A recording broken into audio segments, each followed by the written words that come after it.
I'm the cameraman.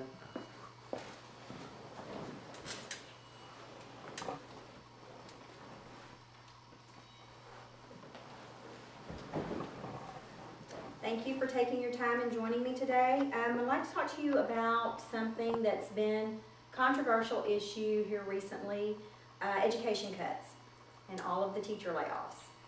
I want to go over a little bit of statistics that I've found rather interesting. First of all, the state's allotted a budget, and education is not the first thing that they have to cut, yet it's the first that they choose to cut.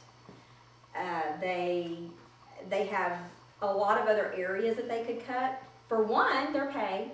They could cut their pay. Legislatures make a lot more money than teachers do. And the other thing that I had looked into was that in some of the, and this puts the importance on how important education is for our children. In the Asian regions, children over there go to school an average of 9 hours a day. After they come home, they have 2 to 3 hours of homework. They have toys. They have things that they can play with, but they never get the opportunity to because they just do not have the time. If they do anything extracurricular, and their extracurricular activities over there are geared more towards like piano lessons, things that really a typical child would not consider fun, like in Texas where football is a big extracurricular activity. That's not something that the Asian regions focus on. They focus things more of the mind and to develop talents that they can use later in life in a possible career. They gear their children more towards, you can have a social life and you can become more well-rounded the older you get. Once you have your career and you have your everything financially, your financial stability. Right now in the state of Texas, the student-to-teacher ratio is 22 to 1. Now, this has been in effect for 25 years. But since the budget cuts have come around, the legislators have decided that they're going to raise the cap, the student-teacher ratio cap, from 22 to 1, and they have not come up with a definitive number yet as to what that's going to be.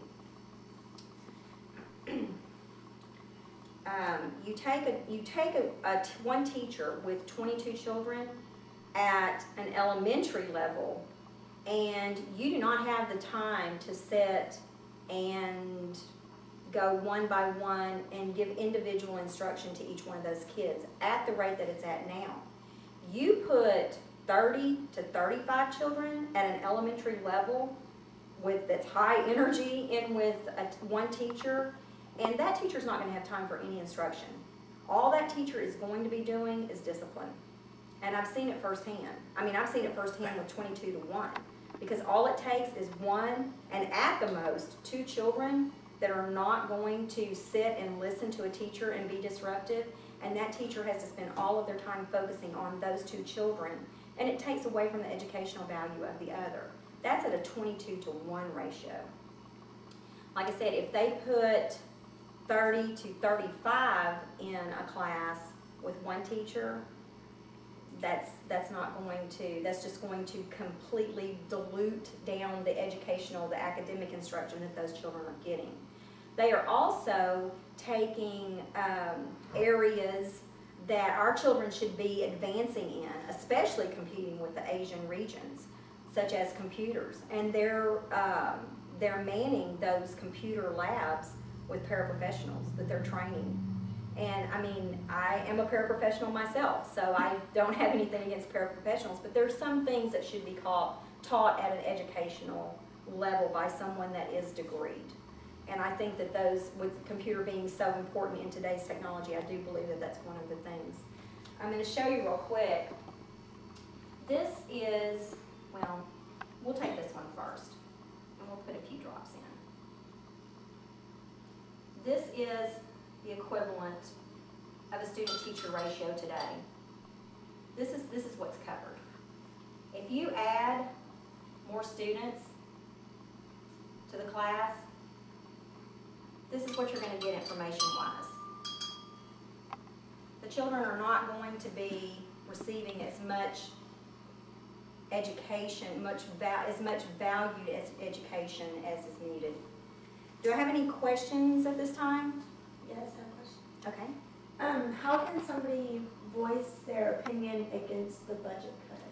You need to be very aware and stay in contact with your legislators. Your legislators are there, they're put there by you, and they do not want to do anything that's going to affect that. Also, you need to keep in contact with your school budget. See how they're administering their funds. I found out that the school district that I work for, they're allotting $120,000 for this next budget year for football. So you need to just, be aware of how your money is being distributed. So I hope this has helped y'all out some, and I want to thank you for taking your time to join me today.